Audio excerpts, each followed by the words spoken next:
Question number 5 देखते हैं. Question number 5, paper 2, question number 5. Now what is being given in this? Let's see. The freezing point in degree Celsius of A solution containing 0.1 gram of K3FeCN6. आपके पास एक salt है K3FeCN6, right. Now if you see this salt when it dissociates, अगर solution में देखें तो dissociate करेगा और क्या बनाएगा? आयनाइज होगा. This will form what? 3K plus ion plus FeCN6 3 minus है. ओवरऑल यहां पर आपके पास अगर if I say you are having 1 mole of this, then total number of moles कितने होंगे यहां पर? Total moles of ions will be 4. It means what? It means इसके लिए वॉन टॉप फैक्टर क्या होगा? Van't Hoff factor I will be equal to 4. Want of factor I will be equal to 4. Now एक ऐसा solution बनाया जिसमें K3FeCN6 है. Water में जब सॉल्यूशन बनाएंगे तो ये डिसोशिएट करेगा आयंस में और आयंस बनेंगे. वाटर का फ्रीजिंग पॉइंट 0 डिग्री सेल्सियस होता है, प्योर वाटर का. अगर उसमें ये आयंस पड़े हो तो फ्रीजिंग पॉइंट कैसे निकालेंगे? उसके लिए हमारे पास फॉर्मूला क्या है? Change in the freezing point, delta T. Change in freezing point delta T is equal to I into Kf into M. Now I think everything is clear. I is what? Want of factor. Kf is what? This is a constant which is being given 1.86, the value is given, and the M is what? Molality. Now if you see I, the value of I is 4, the value of Kf is, Kf की value कितनी दी है? 1.86. This is 1.86. Write the units.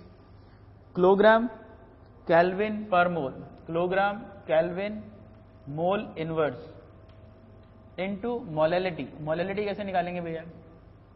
Molality निकालने का मतलब मुझे ये चाहिए कि इसके मोल्स कितने हैं.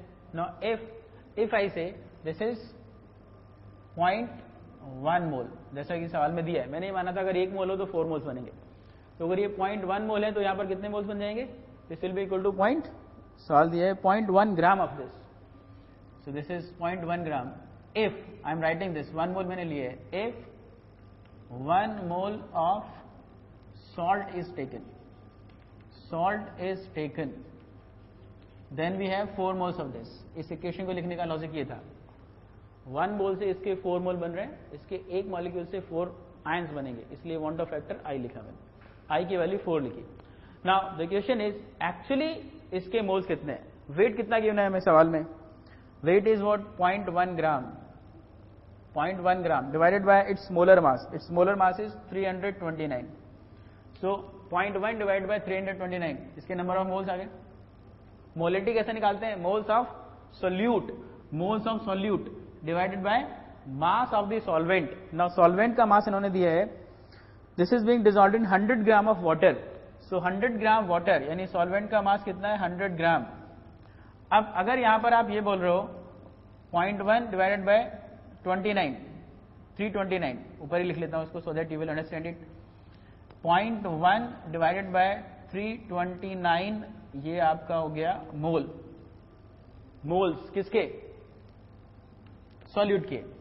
अब नीचे आपने क्या लिखना है? Mass of the solvent should be in KG. This is what? 100 divided by 1000 KG. Right. Now see this kg will be cancelled out, mole will be cancelled out. So the answer will be in Kelvin only. So that is nothing but 4 into 1.86 into 0.1 into 1000 and divided by 329 into 100. Cancel it out, 10. So that is nothing but 4, 1.86, 0.1, 10 और 0.1 into 10 क्या हो जाएगा? This is nothing but 1 divided by 329. If you solve this, Kelvin. If you solve this, this value will be equal to what? 4. So this is 4 6 24, 2 32 और 2 34, 3 4 और 3 divided by 329. Now if you see this, I can write it like this: 744 divided by 329 into 10 raised to the power minus 2. I should write with the Kelvin unit, this much Kelvin. Now obviously this value will be what? More than 2, so 2 point something. Now see the options. In 4 options में से there is only one option which is near to this answer, and that option is what? That answer should be equal to what? 2 point something. Now what is the answer? A is the only option possible.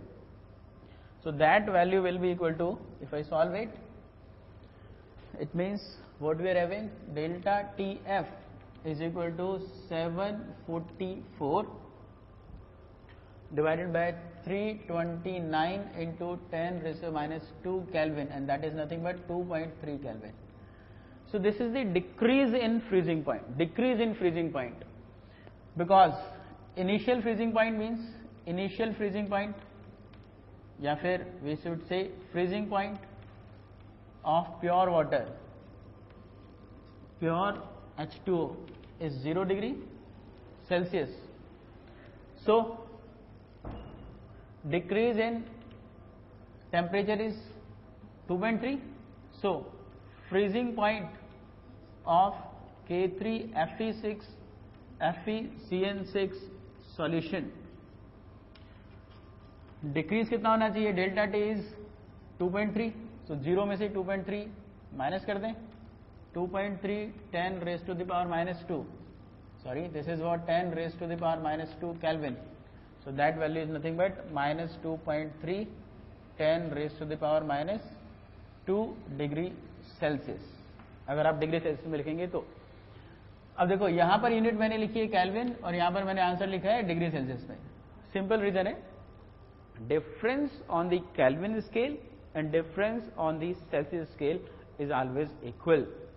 Temperature को अगर Celsius में और kelvin में लिखें तो values different होंगी, लेकिन difference of the temperature अगर लिखना है तो उसे आप केल्विन में लिखें या डिग्री सेल्सियस में लिखें, that will be same.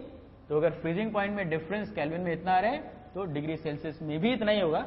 That's why this freezing point should be minus 2.3 10 raised to the power minus 2 degree Celsius, and that option is, so the correct option is A. A is the answer.